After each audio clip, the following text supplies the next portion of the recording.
the Madman! Welcome to another card review.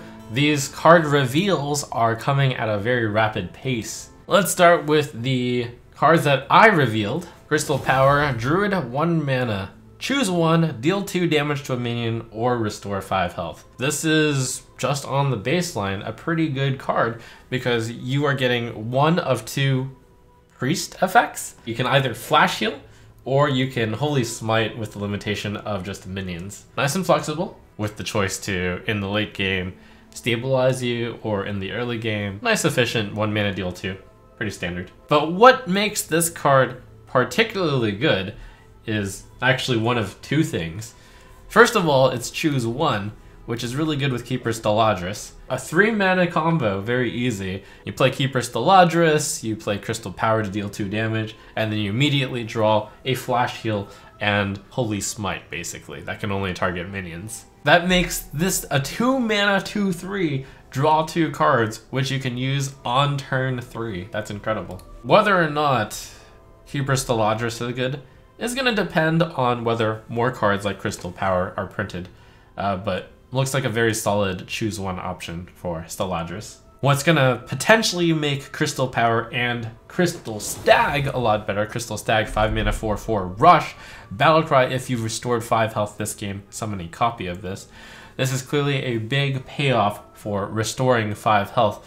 Note that restoring 5 health does not necessarily mean to you, it can be to minions as well. So of course a really easy way to fulfill the requirement is to just play Crystal Power on yourself after taking 5 damage, but other ways can just be Ziliax, Earthen Ring Farseer, other Druid cards that may or may not heal you. I don't think Healing Touch is good enough to put in your deck just to activate Crystal Stag. So whether or not Crystal Stag sees play is going to depend on the quality of if we're going to get more healing cards and if we're going to get more cards that like restoring health in Druid. But this is certainly a good start. The payoff is big, 5 mana 8/8 with Rush. Needless to say, that's a really good value. The only question is there a deck behind that? And will there be more of this stuff to make that deck even better? Paladins are going in a pretty set direction as well. Bronze Herald, a 3 mana 3/2 dragon, which adds 2 4/4 dragons to your hand when it dies. And the 4/4 dragons are 4 mana. So traditionally, a 3 mana 3/3 stat line has drawn you a slightly below average card. This card is a 3/2 instead of a 3/3, but you get 2 4/4, so you get 2 below average cards, which is pretty good. But then you have to consider that not only is this card a dragon, but the Death Rattle cards are also dragons, which is very useful for one often overlooked card. Say hello, Cathedral Gargoyle. It's a 2 mana 2/2 Taunt Divine Shield. 2 mana Cathedral Gargoyle, ramp it into 3 mana Bronze Herald, have the Bronze Herald die, and then 5 mana Dragon Speaker. 5 mana 3/5 Battlecry, give all dragons in your hand +3/+3. So if you hit just one dragon, the Dragon Speaker value is a 6/8 for 5, which is quite good. Of course, not really good enough given the nature of hand buff being slow. But if you hit 2 dragons with it, which is easy to do when you play Bronze Herald on 3, then suddenly for 5 mana you have 9/11 worth of value. So you too can cast 4 mana 7/7s with Paladin, just have a Bronze Herald die, and then Dragon Speaker the new dragons. Good value. Why not give your hand +9/+9 if you have just 3 dragons? Which doesn't sound too unreasonable. Dragons are big guys, so they tend to cost a lot of mana. Could this be the new direction for Paladin? Dragon Paladin? Just like the Heal Druid, we're going to have to see if there are more dragons in this set, in neutral and or Paladin. But promising start. Priest, Mass Resurrection, very powerful endgame spell. 9 mana, summon 3 friendly minions that died this game. Notable that Diamond Spellstone said different minions. Mass Resurrection does not have that limitation.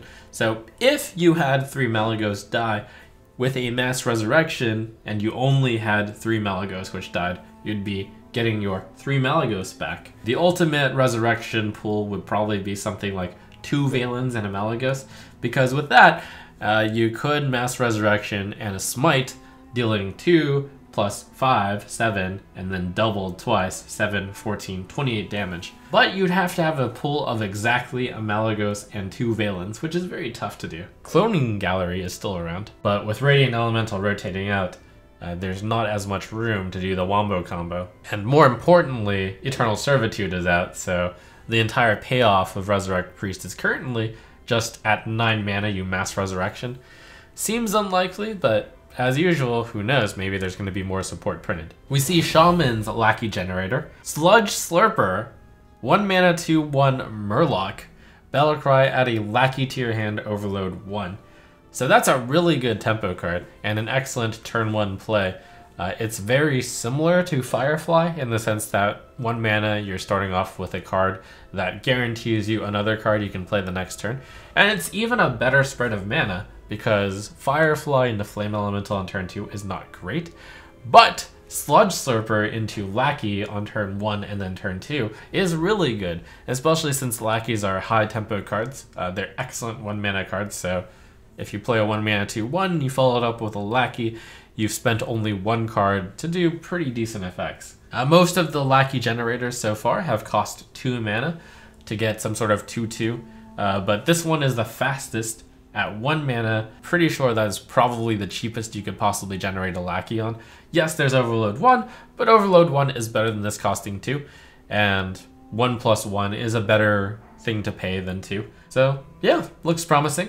In the case that an aggressive-ish Shaman deck is around, Sludge Slurper has a decent chance of being in there. Especially good with Lickem, and aggressive Shaman lists are going to have Lickem in it. 4 different synergies here. Battlecry, Lackey, Overload, Murloc. This is the great synergy master. And finally, the neutral cards. Hench Clan Hogsteed. It's a 2 mana 2/1 Rush Beast, which death rattles into a 1/1 Murloc. So this is a pretty basic filler type card, but it does push the boundaries of, good card. We haven't exactly seen the 2 mana deal 2 damage and it's a 1/1 stat line yet. We've seen that in 3 mana with Spring Rocket and Disciple of Cthulhu. 3 mana 2/1s, which Battlecry dealt 2 damage.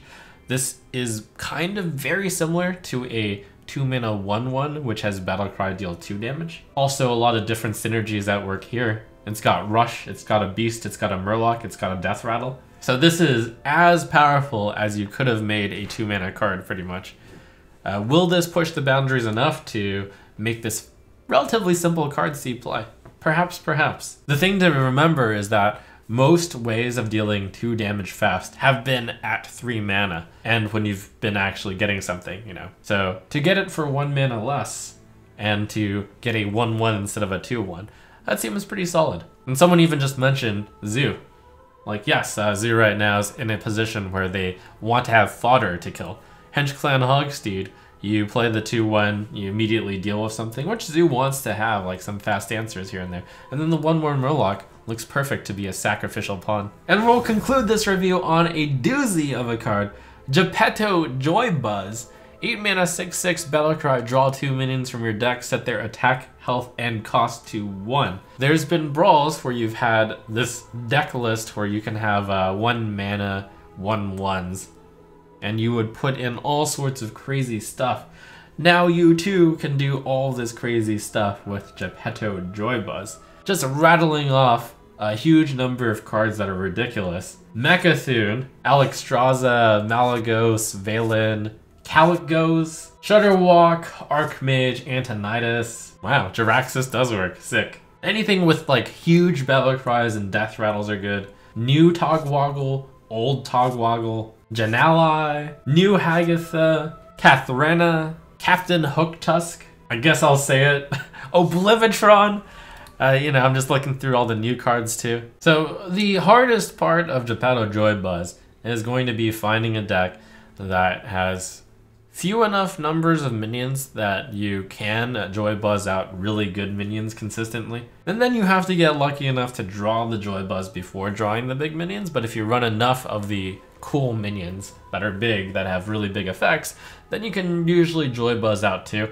and that would generally be an extremely good tempo turn because 1 mana for a huge effect is just really good. You've pretty much got lethal with a simple 1 mana Alexstrasza, Sorcerer's Apprentice, and then just Fireball, Fireball, Frostbolt.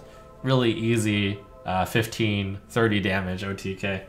But it does require you to draw Joybuzz and then draw Alexstrasza with the Joybuzz. But I mean, on the same case with Alexstrasza, Archmage Antonidas, you can just play 1 mana Archmage Antonidas and then play Fireball, Fireball, Frostbolt and get 3 more Fireballs. That sounds pretty good. Along with your Sorcerer's Apprentice, of course, I mean. Druid looks pretty good too. Like, people are wondering, how can you actually activate Mecha'thun?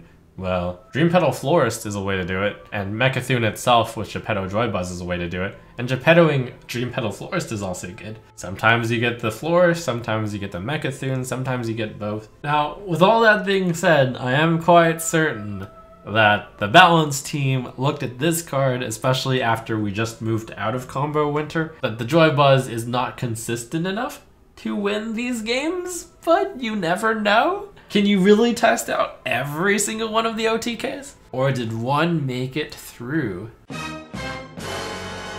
So the cards are coming out at a very fast pace, so keep tuning in to see my input on the cards.